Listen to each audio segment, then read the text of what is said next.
Hello friends, welcome to my YouTube channel Dharma's world. Friends, ఏపీడిఎస్సికి సంబంధించి ప్రస్తుతం ఏదైతే కేసు నడుస్తుందో ఈ నెల 30వ తారీఖున మరలా హీరింగ్కి రాబోతా ఉంది ఆ కేసు. దానికి సంబంధించిన చాలా ఇంపార్టెంట్ డీటెయిల్స్ అనేవి మనం ఇక్కడ ఈ వీడియోలో ఇప్పుడు చూద్దాం. ఇక్కడ మీరు గమనించవచ్చు క్లియర్గా. అది ఏంటిది అంటే చూడండి, దీనికి సంబంధించి సబ్మిట్ చేసినటువంటి అఫిడవిట్లో క్లియర్ కట్గా చాలా విషయాలు ఉన్నాయి. ఇక్కడ చూడండి, I humbly submit that the honourable apex court in state of UP and V Anand Kumar Yadav, ఇక్కడ చాలా కేసులు మెన్షన్ చేశారు. Held that the state government cannot relax the norms prescribed by the NCTE regulation 2024. ఇందులో ఫస్ట్ పేర్కొన్న పాయింట్ ఏంటంటే, state government అనేది NCTE rules ఏవైతే ఉన్నావో, ఎన్సిటిఈ నార్మ్స్ ఏవైతే ఉన్నావో వాటి ఎట్టి పరిస్థితుల్లో కూడా పట్టించుకోకపోవడం కావచ్చు, లేకపోతే వాటిని ఓవర్కమ్ చేయడం కావచ్చు, ఇంకేదైనా కావచ్చు. మొత్తానికి వాటిని డైల్యూట్ చేసే పని మాత్రం చేయకూడదు. అంటే ఆ యొక్క నార్మ్స్ ఏవైతున్నాయో వాటిని యాజ్ ఇట్ ఈజ్ పాటించాలి అనేది ఇక్కడ చెప్తున్నారు. That the state government cannot relax the norms prescribed by NCTE regulation 2024. The state government is precluded from diluting the standards laid down by NCTE regulations 2024. చూడండి, డైల్యూట్ అంటే ఇచ్చిన norms ఏవైతే ఉన్నావో NCTE regulation 24లో 2014లో ఏవైతే నామ్స్ ఉన్నావో వాటిని ఎట్టే పరిస్థితుల్లో కూడా పాటించకుండా ఉండకూడదు. పాటించాలి. వాటిని డైల్యూట్ చేయడానికి వీల్లేదు, వాటిని తప్పించడానికి వీల్లేదు. Minimum standards can't be diluted by the state and hence it was necessary to clarify the equivalence in tune with the NCTE 2014 regulations. The sanctioned post in AP model schools and other educational societies, ఇక్కడ నుంచి points మీరు గమనించండి. ఏ యొక్క నామ్ ఏది కూడా NCTE 2014లో ఇచ్చినటువంటి norms ఏవి కూడా మనం మరి వాటిని ఓవర్కమ్ చేయడం అనేది జరగని పని. వాటిని డైల్యూట్ చేయడం అసలు జరగదు. అట్టి పరిస్థితుల్లో వాటిని ఖచ్చితంగా మనం పరిగణలోకి తీసుకోవాలి. టీచర్ రిక్రూట్మెంట్ జరుగుతుందంటే ఖచ్చితంగా ఆ నామ్స్ ఏవైతున్నాయో వాటిని పరిగణలోకి తీసుకుని మాత్రమే ఆ రిక్రూట్మెంట్ జరగాలి అని చెప్పారు. ఇక్కడ వరకు. ఇక్కడ చూడండి, ఎక్కడి నుంచి ద శాంక్షన్డ్ పోస్ట్, అసలు point, the sanctioned post in AP model schools and other educational societies. మనకు మోడల్ స్కూల్స్ ఉన్నాయి, బీసీ వెల్ఫేర్ ఉన్నాయి, ఇంకా ఏపీ రెసిడెన్షియల్ ఉన్నాయి, ఇలా ఉన్నాయి కదా. అవన్నీ కూడా వాటన్నిటిలో కూడా ఆ సొసైటీ అన్నిటిలో కూడా చూడండి, AP model schools and other educational societies are English medium. అవన్నీ అక్కడంతా కూడా ఇంగ్లీష్ మీడియం ఉంది. Okay, design to cater to a distinct set of students. అక్కడి నుంచి వచ్చే వాళ్ళందరూ కూడా ఖచ్చితంగా ఇంగ్లీష్ మీడియం స్టూడెంట్స్ రావడం జరుగుతుంది. అది ఒక ప్రత్యేకమైనటువంటి విజన్తో వాటిని స్థాపించడం జరిగింది. అక్కడంతా కూడా ఇంగ్లీష్ మీడియం ఉంటుంది. ఓకే, ఇక్కడ చూడండి, ఇన్ కాంట్రాస్ట్ దానికి భిన్నంగా ఏంటి అంటే, post sanctioned under state government, అలాగే జిల్లా పరిషత్ కావచ్చు, మండల పరిషత్ కావచ్చు, ఈ మేనేజ్మెంట్స్లో generally Telugu medium and bilingual మనకున్నటువంటి గవర్నమెంట్ స్కూల్స్, మరి మండల పరిషత్తు, జిల్లా పరిషత్తు, ఈ స్కూల్స్లో తెలుగు మీడియం ఉంటుంది కంపల్సరీ. స్టేట్ గవర్నమెంట్ స్కూల్స్ కాబట్టి అక్కడ తెలుగు మీడియం ఉంటుంది, లేదంటే బైలింగ్వల్ ఉంటుంది, రెండు ఉంటాయి.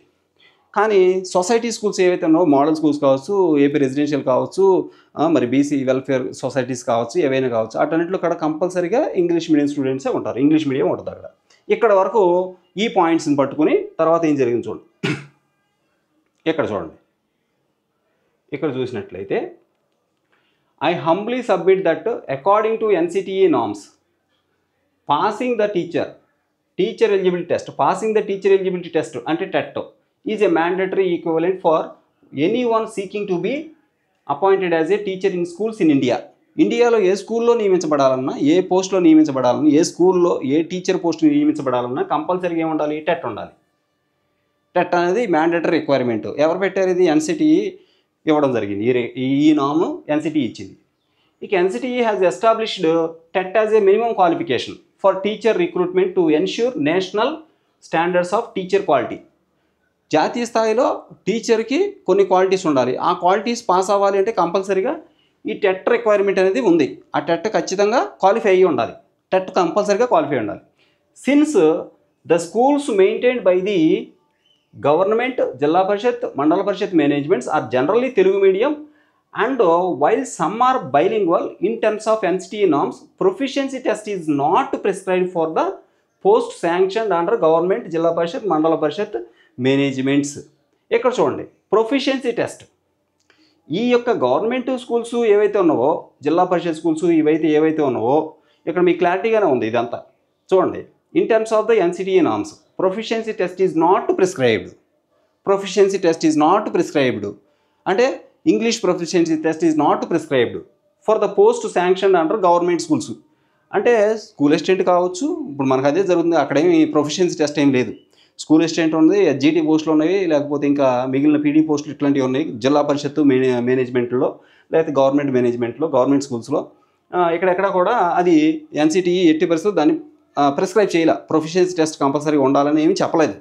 అయితే ఒకటి చెప్పింది, ఏం చెప్పింది, it is important to note that in the DSC recruitment exam 30 marks has been allotted to English test while giving weightage to TET marks. ఒక పక్క మనం టెట్ వెయిటేజ్ ఎట్లాగో ఉంది 15 మార్క్స్కి, 20 మార్క్స్కి టెట్ వెయిటేజ్ ఉండనే ఉంది, రైట్. అలాగే మనకి టెట్లో కూడా ఇంచుమించు 30 మార్క్స్కు ఇంగ్లీష్ టెస్ట్ ఉంది, ఇంగ్లీష్ ప్రొఫిషియన్సీ టెస్ట్ చేయడానికి, అది కూడా టెట్లో ఉంది. ఇక్కడ విషయం ఏంటి అంటే ఇది చూడండి, ఇక్కడ చూడండి. I humbly submit that the post notified under societies are exclusively English medium schools. Hence, though for the trained graduate teacher post TET qualification is mandatory. TGT వాళ్ళకి ఎట్టాగో టెట్ ఉంది. ఎన్సిటీ చెప్పినట్టుగానే టీచర్ రిక్రూట్మెంట్లో భాగంగా ఇక్కడ ఏదైతే ఇంగ్లీష్ మీడియం స్కూల్స్లో మరి TGT పోస్టులు ఉన్నాయో వాళ్ళకి ఖచ్చితంగా టెట్ అయితే ఉంది. In addition to this, English proficiency test is included in the recruitment exam for 100 marks. దానికి అదనంగా ఈ ప్రొఫిషియన్సీ టెస్ట్ యాక్చువల్గా ఎన్సిటీ చెప్పిందా ఎక్కడన్నా ప్రొఫిషియన్సీ టెస్ట్ ఉండాలి అని? కానీ ఇక్కడ చూడండి, English proficiency test is included in the recruitment exam for 100 marks. Besides for post graduate teacher post and principal post, TET is not mandatory since NCTE norms does not prescribe the same as mandatory. అదే విషయాన్ని చెప్తున్నారు. ఎట్లాగో TGT పోస్టులకి అలాగే principal పోస్టులకి మరి TET అనేది లేదు, అది ఎన్సిటీ కూడా ప్రిస్క్రైబ్ చేయలేదు అని చెప్పేసే విషయాన్ని చెప్తున్నారు. ఈ పాయింట్ల మీదే యాక్చువల్గా ఈ కేసు ప్రస్తుతం అయితే నడుస్తూ ఉంది. ఈ నెల 30వ తారీఖున దీనికి సంబంధించి హీరింగ్ వస్తుంది. ఓకే, దీనికి ఫుల్ డీటెయిల్స్ మనం నెక్స్ట్ వీడియోలో చూద్దాం. Thank you so much for watching. Please share this video and subscribe my channel. Thanks so much. AP డిఎస్సికి సంబంధించి ఇప్పటికే అంటే ఈ నెల 25వ తారీఖు నాటికే మనకి కంపల్సరీగా ఫైనల్ కీ అనేది రావాల్సి ఉంది. అయితే ఇప్పటికీ అన్ని కన్సాలిడేటెడ్ కీస్ అయితే ఇవ్వడం జరిగింది, కానీ వెబ్సైట్లో 25వ తారీఖు నుంచి ఇప్పుడు వరకు చూసినా మనకి ఎక్కడ కూడా ఫైనల్ కీ అనేది కనిపించలేదు. అయితే దానికి చాలా కారణాలు ఉన్నాయి. అయితే అందులో ఒక ముఖ్యమైన కారణం ఏంటంటే దాని మీద కొన్ని పెండింగ్ కేసులు అనేవి ఉన్నాయి. ఆ పెండింగ్ కేసులు క్లియర్ అయితే కానీ దీనికి సంబంధించి పూర్తిగా మనకు అప్డేట్ అయితే వచ్చే అవకాశం లేదు. అప్పటి వరకు మనం ఎదురు చూడాలి. అయితే ఈ పెండింగ్ కేసుకు సంబంధించిన ముఖ్యమైన విషయం ఏంటనేది ఇక్కడ మనం చూద్దాం. ఈ కేసు డీటెయిల్స్ ఒకసారి చూద్దాం. ఇక్కడ చూడండి ఒకసారి. ఈ కేసు యాక్చువల్గా ఎప్పుడు మే నెలలోనే, ఇది ఏప్రిల్ నెలలోనే ఇది మరి దీన్ని రిజిస్టర్ చేయడం జరిగింది. ఇక్కడ చూడండి మీరు ఒకసారి క్లారిటీగా కేసుకు సంబంధించిన డీటెయిల్స్ ఇవి. ఇక్కడ చూడండి, ఈ కేసుకు సంబంధించిన డీటెయిల్స్లో భాగంగా రైట్ ఇదిగోండి ఫైల్ అయింది. ఈ ఫైలింగ్ డేట్ చూస్తే చూడండి ఏప్రిల్ 30వ తేదీనే ఇది ఫైల్ అయ్యడం జరిగింది. అలాగే ఈ రిజిస్ట్రేషన్ నెంబర్తో సహా మీకు అందుబాటులో ఉంది. ఇక్కడ చూడండి రిజిస్ట్రేషన్ డేటు 5వ తారీఖున, ఇది అంటే మే 5నే రిజిస్టర్ అయింది. ఇక్కడ చూస్తే ఇప్పటికే చాలా హీరింగ్ జరిగాయి, ఒక 2-3 హీరింగ్ జరిగాయి. ఆ హీరింగ్ హిస్టరీ కూడా మనం ఒకసారి చూద్దాం. ఇక్కడ చూడండి హీరింగ్ హిస్టరీలో మీకు క్లియర్గా కనిపిస్తుంది. ఇదిగోండి 7/5నే అంటే మే 7నే ఇది అడ్మిట్ అయింది, అంటే అడ్మిట్ తీసుకోవడం జరిగింది.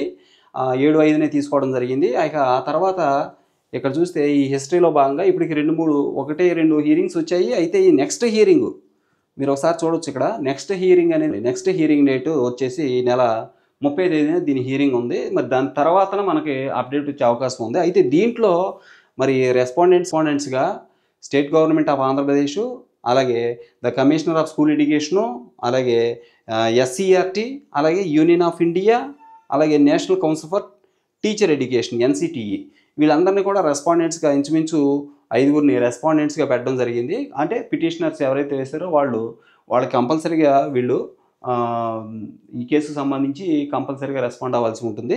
ఇకపోతే ఇప్పటికే దీని మీద మరి అఫిడవిట్ కూడా ప్రభుత్వం తరఫున అఫిడవిట్ కూడా వేసినట్టు తెలుస్తుంది.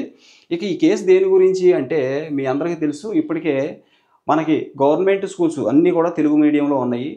అలాగే Telugu medium schools, Telugu medium పోస్టులు కదా. మరి అలాంటప్పుడు మనకి ఇక్కడ చూసినట్లయితే ఆల్రెడీ టెట్ టీచర్గా రిక్రూట్ అవ్వాలంటే మన అందరికీ తెలిసిందే టెట్ అనేది కంపల్సరీగా ఎన్సిటిఏ పెట్టింది. అది టెట్ క్వాలిఫైయింగ్ మార్క్ అనేది టెస్ట్ అనేది పెట్టడం జరిగింది. అయితే ఇప్పుడు దానికి ప్యారలల్గా మనకి టీజీటీలకు సంబంధించి ఒక పక్క టెట్ ఉంది, ఇంకో పక్క ఏమో మరి ప్రొఫిషియన్సీ టెస్ట్ కూడా ఉంది ఇంగ్లీష్కి సంబంధించి. అలాగే టెట్లో మనకి 30 మార్క్స్ ఇంగ్లీష్ కూడా ఉంది. మరి సెపరేట్గా మళ్ళీ ఇప్పుడు ప్రొఫిషియన్సీ టెస్ట్ కూడా ఉంది. దీనికి సంబంధించి కేసు ఫైల్ అయింది.